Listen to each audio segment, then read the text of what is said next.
नमस्ते गाइस। और आज की फाइट वीडियो काफी अमेजिंग रहने वाली है क्योंकि यहाँ पर हम बात करने वाले हैं यूएफसी व्हाइट हाउस के बारे में, जहां पर डैना व्हाइट ने खुद इस चीज को लेकर मेजर अपडेट्स दिए हैं। और guys, the goat Jon Jones is back, the notorious Conor McGregor maybe is back. और इसी के साथ डैना व्हाइट ने बात की है एक super fight between Islam Makhachev and Ilia Topuria, जो एब्सोल्युटली अब हो सकती है। और ऐसा लग रहा है कि बस एक ही स्टेप बचा है इस फाइट को होने के लिए। और ऊपर से इसके एक और शॉकिंग अपडेट है जो हामजा चिमाएव को लेकर है, जहां पर मे भी ऐसा हो सकता है कि नेक्स्ट फाइट के बाद हामजा चिमाएव रिटायरमेंट को ले ले। तो आज की वीडियो में इन सारी चीजों के बारे में बात करेंगे, जहां पर डैना व्हाइट और यूएफसी व्हाइट हाउस के इवेंट से स्टार्ट करते हैं। जिधर सबसे पहले तो डैना व्हाइट ये कहता है कि वो एब्सोल्युटली इस कार्ड को बना रहे हैं, यानी कि अब ये चीज 100% कंफर्म हो चुकी है कि नेक्स्ट ईयर 4th of जुलाई यानी कि अमेरिका की 250th एनिवर्सरी पर यूएफसी व्हाइट हाउस में अपना इवेंट करवाएगी। अब ऑब्वियसली इवेंट व्हाइट हाउस में होगा तो ये एक नॉर्मल इवेंट नहीं होने वाला है। इसीलिए डैना व्हाइट यहाँ पर कहता है कि बेसिकली जो उनका गेट होता है, यानी कि जो वो अरीनास करते हैं जहां पर ऑडियंस रहती है, वैसी ऑडियंस यहाँ पर नहीं होगी, बल्कि जितनी भी टिकट्स बिकेंगी वो सारी कॉम्प्लीमेंट्री टिकट्स होंगी। अब कॉम्प्लीमेंट्री टिकट्स का मतलब ये है कि जो लोगों को व्हाइट हाउस इनवाइट करेगा, लाइक बोल सकते हैं जो फेमस लोग हैं, उन्हीं को टिकट्स मिलेंगी और वही इस इवेंट को लाइव देख पाएंगे। अब इसके बाद डैना व्हाइट से पूछा जाता है कि ये जो कार्ड होगा ये कैसा कार्ड रहने वाला है, तो यहाँ पर डैना व्हाइट बोलता है कि वो गारंटी देता है कि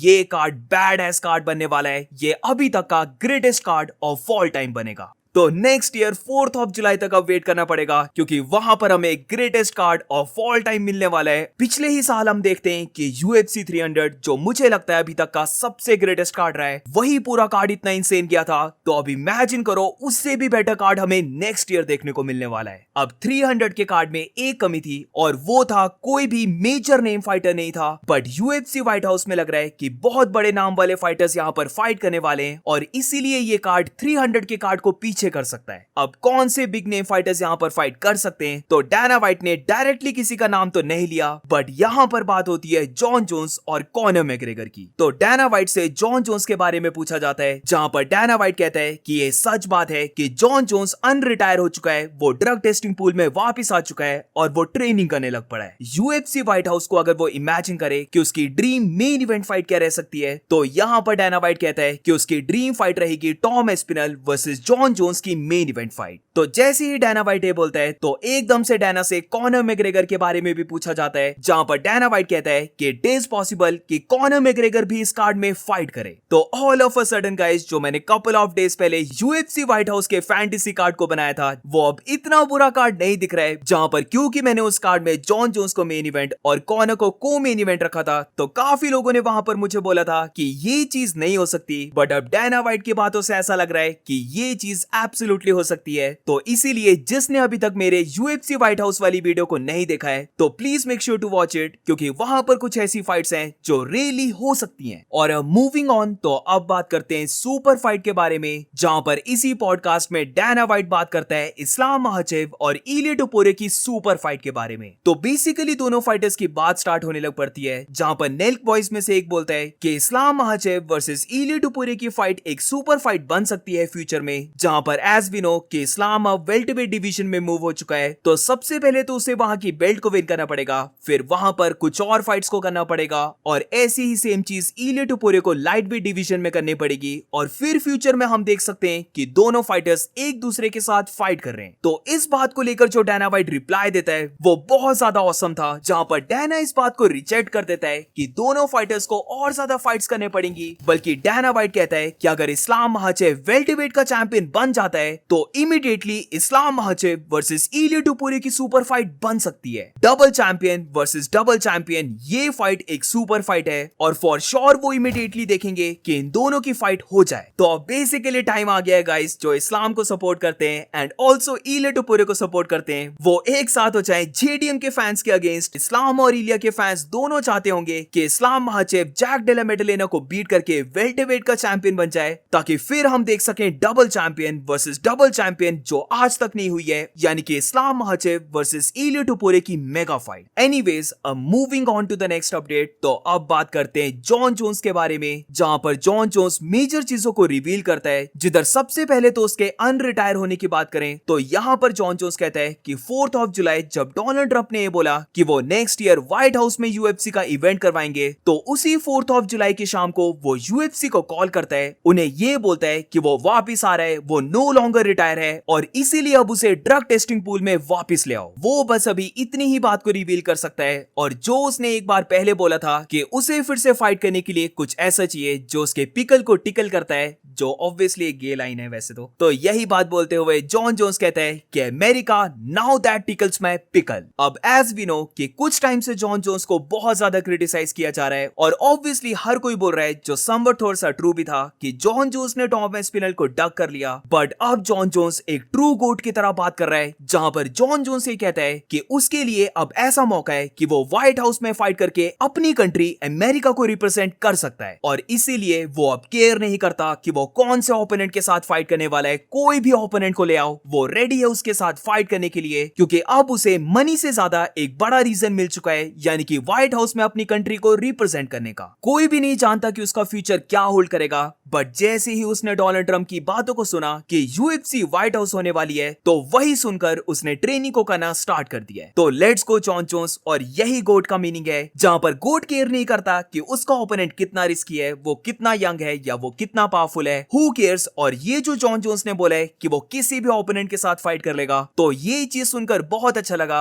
अब बस मैं यहाँ पर चाहता हूँ कि प्रैक्टिकली भी जॉन जोन्स इसको अप्लाई कर दे बस। और moving on to the next update, तो अब बात करते हैं कॉनर मैग्रेगर के बारे में, जहां पर ओ माय गॉड, किसने बीकेएफसी की प्रेस कॉन्फ्रेंस को देखा? एब्सोल्युटली अमेजिंग प्रेस कॉन्फ्रेंस रही है ये। लिटरली अगर तुम कमेंट्स को भी पढ़ोगे तो यहाँ तो तुम देखोगे कि सारे लोग बोल रहे हैं कि कॉनर कोक्ड अप था, या फिर तुम ये देखोगे कि वो विश करते हैं कि यूएफसी की भी ऐसी प्रेस कॉन्फ्रेंस हो जहां पर कॉनर को साइड जॉब करनी चाहिए फाइट्स को अनाउंस करने की। टू बी ऑनेस्ट, मुझे दोनों चीजें सच बात लग रही हैं, जहां पर ऐसा भी लग रहा था कि कॉनर कोक्ड अप है, बट इसके साथ जो गला फाड़कर कॉनर ने अनाउंसमेंट्स किए हैं वो बहुत ज्यादा अमेजिंग था देखना। जिधर डिटेल्स में मैं नहीं जाने वाला हूं, बट अगर मैं ऐसे बताऊं तो सबसे पहले तो कॉनर जिस वे से अनाउंसमेंट्स कर रहा होता है वो बहुत ज्यादा इंसेन है। फिर कॉनर मैग्रेगर योल रोमेरो को इंट्रोड्यूस करता है, जहां पर 48 इयर्स ओल्ड योल रोमेरो अब बीकेएफसी में फाइट करने वाला है, और इसी के साथ कॉनर मैग्रेगर माइक पेरी को कन्फ्रंट करता है, जहां पर उसके बिल्कुल फेस में जाकर कॉनर मैग्रेगर उसे बोलता है कि वो माइक पेरी का बॉस है, तो वो जो बोलेगा उसे वही करना पड़ेगा,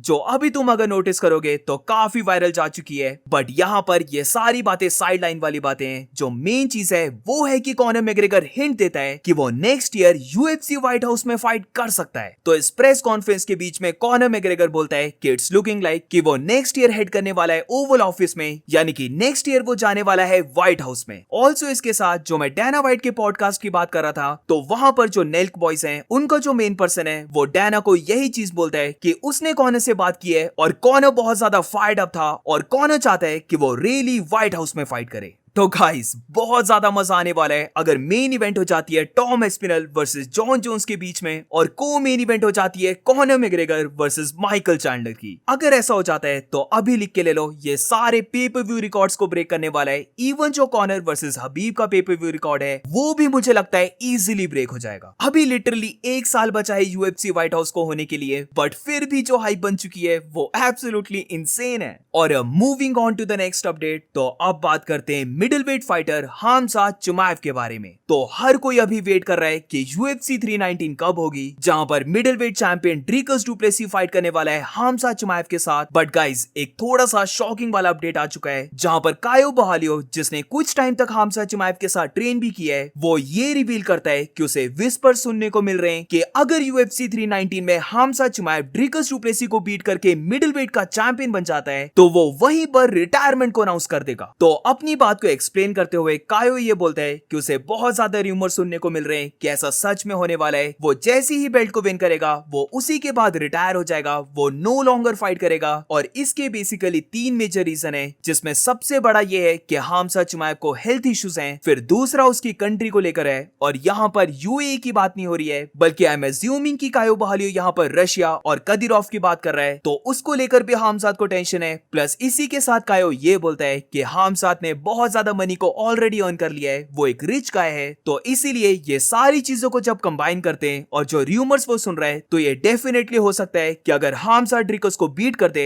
तो वो यूएफसी से रिटायरमेंट को ले लेगा। आई एम रियली प्रेइंग कि ऐसा ना हो। लिटरली अभी तो हम हामजा चिमाएव को एब्सोल्युटली अपनी बेस्ट फॉर्म में देखने लगे थे, और अगर वो विन करके कहीं रिटायरमेंट को अनाउंस कर देता है तो ये सच में बहुत बुरा होगा, क्योंकि अगर हामजा ड्रिकस को बीट कर देता है तो ये गारंटी मान के चलो कि जो हामजा का फ्यूचर है उसमें वो एक प्रॉपर सुपरस्टार फाइटर बन सकता है। तो इतनी जल्दी उसे रिटायर होता हुआ देखकर डेफिनेटली बहुत बुरा लगेगा। तो आई एम होपिंग ऐसा ना हो। बट इसी के साथ अब moving on to the next update. तो इस अपडेट को मैंने लास्ट में रखा है क्योंकि ये थोड़ा सा सीरियस अपडेट है, जहां पर बात करते हैं फॉर्मर यूएफसी फाइटर बेन एस्क्रिन के बारे में। तो रिसेंटली तुमने बेन एस्क्रिन के बारे में बहुत कुछ सुना होगा, तो मैं यहाँ पर ज्यादा कुछ डिटेल में नहीं बताऊंगा, बट अगर मैं शॉर्ट वे में पूरी स्टोरी को बता दूं तो बेसिकली होता ये कि बेन एस्क्रिन बहुत ज्यादा बीमार हो जाता है। उसका सबसे पहले एक लंग फेल हो जाता है, फिर रिपोर्ट आती है कि दूसरा लंग भी उसका फेल हो गया है, और डॉक्टर्स ये बोलते हैं कि उसे डबल लंग ट्रांसप्लांट करवाना पड़ेगा। और वी नो कि अमेरिका में कितने ज्यादा हाई रेट्स हैं इसके। सच में फॉरेन में अगर कोई भी सर्जरी करवानी है तो बहुत ज्यादा पैसा लगता है। तो होता ये कि जो हेल्थ इंश्योरेंस वाली कंपनी है वो लास्ट मिनट में मना कर देती है कि बेन को जो डबल लंग ट्रांसप्लांट के लिए पैसे चाहिए वो देने से हेल्थ इंश्योरेंस कंपनी मना ही कर देती है। इसीलिए तुमने देखा होगा कि बेन एस्क्रिन लिटरली हर जगह था। काफी फाइटर्स ने बेन एस्क्रिन के बारे में बात की थी, फिर फंड रेजर भी चला था, और उसके बाद अब मुझे ये नहीं पता कि जो हेल्थ इंश्योरेंस है उन्होंने पैसे देने से एग्री कर लिया या फिर स्टिल उन्होंने पैसे नहीं दिए, जो सच में बहुत ज्यादा डिस्गस्टिंग है। बट एनीवेज गुड न्यूज यहां से स्टार्ट होती है कि बेन एस्क्रिन का जो डबल लंग ट्रांसप्लांट था वो हो भी जाता है और वो पूरा सक्सेसफुल हो जाता है। और कल या फिर परसों तुमने वीडियो को भी देखा होगा जहां पर बेन एस्क्रिन ने बहुत ज्यादा वेट को लूज कर दिया है। वो बहुत ज्यादा वीक है, बट वो फाइनली अब कॉशियस हो चुका है, वो बोलने लग पड़ा है। और यहाँ पर बेन एस्क्रिन रिवील करता है कि वो 4 बार ऑलमोस्ट डाई कर गया था, बट फाइनली अब वो डेंजर से बाहर है और वो अब रिकवर करने लग पड़ेगा। जिसने बेन एस्क्रिन की वीडियो को नहीं देखा है तो प्लीज टू वॉच इट। ये थोड़ी सी इमोशनल वीडियो है, बट फाइनली ये देखकर अच्छा लगा कि बेन एस्क्रिन अब रिकवर करने लग पड़ा है। एंड दैट्स इट गाइस, इस वीडियो में बस इतना ही। अगर तुम्हें वीडियो अच्छी लगी हो तो please make sure to like subscribe. मिलते हैं नेक्स्ट वीडियो में।